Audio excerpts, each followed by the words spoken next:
Good morning friends, welcome to my new blog. আশা করি সবাই খুব ভালো আছো, আমিও ভীষণই ভালো আছি।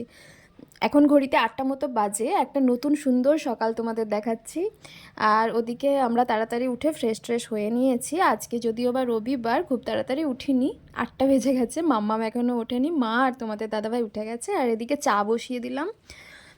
আর চাটা খেয়ে নিয়ে তারপরে বাকি কাজ সব শুরু করব, তোমরা দেখতে থাকো। এদিকে মাম্মামও উঠে পড়েছে, আজকে ওর মুডটা বেশ ভালো আছে, সেই জন্য পাপার কাছেই ব্রাশ করে নিচ্ছে, ফ্রেশ হয়ে নিচ্ছে। নাহলে অন্য দিন ও সকালবেলা উঠে মাকেই চায়। আজকে মুডটা ভালো দেখে আমারও খুব ভালো লাগলো, ওদের মুড তো কিছুই বলা যায় না। আমরা এবারে বসে গেছি 3 কাপ গ্রিন টি আর মামামের পিডিয়াশিওর নিয়ে। দেখো পিডিয়াশিওরে কি দেওয়া হচ্ছে, এটা হচ্ছে মাম্মামকে খাওয়ানোর নিনজা টেকনিক বলতে পারো। কিছুতেই খেতে চায় না, সেই জন্য ওই যে দেখতে পাচ্ছিল হয়তো শর্টসের একটা প্যাকেট রাখা ছিল, সেখান থেকে দুটো দিয়ে দিলে, সেটা গুলিয়ে দিলে ও তবু মোটামুটি খেয়ে নেয়। কি আর করা যাবে বলো, জানি এটা দেওয়া ঠিক নয়, কিন্তু দিতে হয়, কিছু করার নেই। ওদিকে তোমাদের দাদাভাই বাজার থেকে চলে এসেছে, পালং শাক নিয়ে এসেছে, থোড় নিয়ে এসেছে, মূলো শাক নিয়ে এসেছে, মূলো নিয়ে এসেছে, আরও টমেটো, বেগুন, কুমড়ো এইসব নিয়ে এসেছে। সেগুলো ধুয়ে কুমড়োটাও রোদে দিয়ে রাখা হয়েছে, তাহলে একটু শক্ত শক্ত ভাব আসে বলে। আর 3 রকমের মাছ নিয়ে এসেছে, এগুলোই গোছাচ্ছিলাম। আমরা সকালের খাওয়া দাওয়াটা সেরে নিলাম। মাম্মাম খেলনা নিয়ে বসে পড়লো, আজকে পড়াশোনা করবে না। আর আমি এদিকে রান্না বসিয়ে দিয়েছি, আজকে পাবদা মাছের তেল ঝালটাই করে নেবো ভাবছি, ওটাই বসিয়ে দিলাম। আর সাথে সবজি, বাঁধাকপি ভাজা করেছি আজকে, তরকারি নয়। আর ভাতটাও হয়ে গেছে, আর দেখি কি করা যায়। আর এদিকে দেখো আমার মাম্মাম চুল টুল কেটে স্নান করে নিয়েছে। কার কাছে চুল কেটেছে জানো? ওর পাপার কাছে। ও আর কোথাও চুল কাটতে যাবে না, পার্লারেও না, কোথাও না, গেলেই কান্নাকাটি করে, তাই পাপার কাছেই কেটেছে। যাই হোক, তার ভিডিওটা করে রাখলে ভালো হতো, তখন আর আমার খেয়াল আসেনি, মেয়েকে ধরে বসে থাকতে হয়েছিল। এবারে ও স্নান টান করে নিয়ে ওর পাপার সাথে যাচ্ছে একটু ওর পিসির বাড়ি, মাও গেছেন একটু, আবার সবাই চলে আসবে, এসে দুপুরে খাওয়া দাওয়া করবে, ততক্ষণে আমি রান্নাবান্না সেরে স্নান টান করে নিই।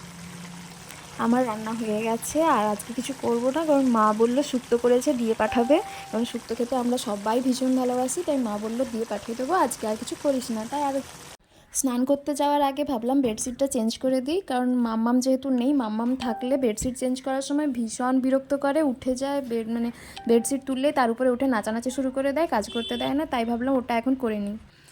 দেখো স্নান টান করে চলে এসেছি। আর আজকে লেট হয়ে গেছে অনেকটাই, ওই জায়গাটা একটু রোদ লাগে, আজকে রোদটাও প্রায় চলে গেছে, তো সেটাই বলছিলাম। আসলে ছুটির দিন মানেই তো এটাই হয় বলো, রোজের মতো রুটিন মেনে কাজ করতে কি আর রোজ ভালো লাগে? আমার তো ভালো লাগে না। ছুটির দিনে একটু লেট হলে সেটা ঠিক আছে, অসুবিধা নেই। আর ওদিকে মাম্মামরাও এখনও আসেনি, ওরা এলেই সবাই মিলে খাওয়া দাওয়া করে নেবো, ওদের জন্যই ওয়েট করছিলাম। আর তোমাদের সাথে কথা বলছিলাম, কিন্তু প্রচুর সাউন্ড আসছিল, তাই ভয়েস ওভার দিতে হলো। এরপরে খাওয়া দাওয়া করে নিয়ে একটু ব্যালকনিতে বসেছিলাম, চুলটা শুকনো করে নিচ্ছিলাম। মাম্মাম আসলে এখনও ফল খাচ্ছিল, সেজন্য ওর ঘুমানোর টাইম হয়নি, তাই ভাবলাম এই সুযোগে একটু চুলটা শুকিয়ে নিই। এরপরে মাম্মামকে ঘুমটুম পাড়িয়ে দিয়ে নিজেও একটু বিশ্রাম নিয়ে উঠে পড়লাম। উঠে ভাবলাম কি করা যায়, ইচ্ছে হলো কতগুলো রিলস বানাতে, সেটাই বানাচ্ছিলাম, আর তোমাদের সাথে একটু ভিডিওটা শেয়ার করে নিলাম।